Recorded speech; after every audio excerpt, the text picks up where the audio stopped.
మిత్రులారా నమస్తే. నేను మీ Chittaluri. Welcome back to Chittaluri 3 line poetry.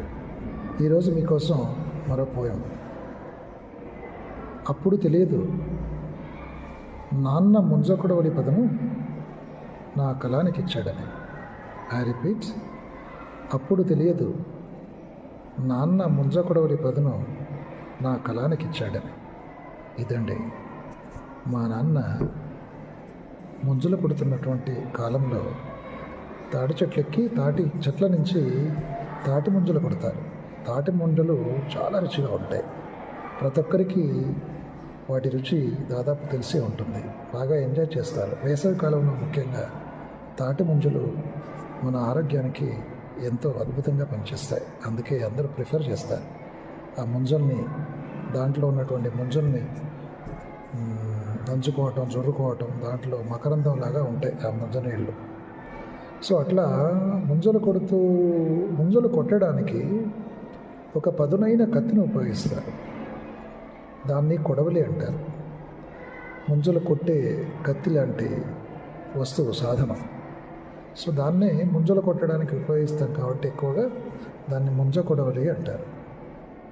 So దీంట్లో కవి ఏం చెప్తాడంటే, ఫస్ట్ లైన్లో అంటాడు, అప్పుడు తెలియదు. అప్పుడు అంటే ఎప్పుడు అనే విషయం మనకు ముందు తెలియదు. ఒక క్యూరియాసిటీ డెవలప్ అవుతుంది. ఇక రెండవ లైన్లో నాన్న ముంజ కొడవలి పదును అని చెప్పాడు. అంటే నాన్న ముంజ కొడవలి పదును ఎట్లా ఉంది? అసలు నాన్న ముంజ కొడవలి చాలా పదునైంది.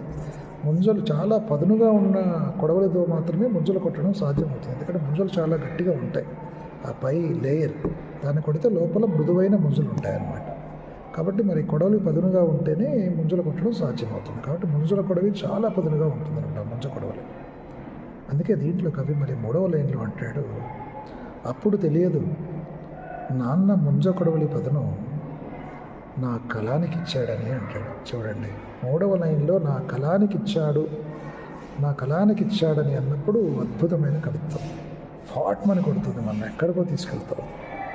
అంటే నాన్న ముంజల కొడవలి చాలా పదునుగా ఉండేది.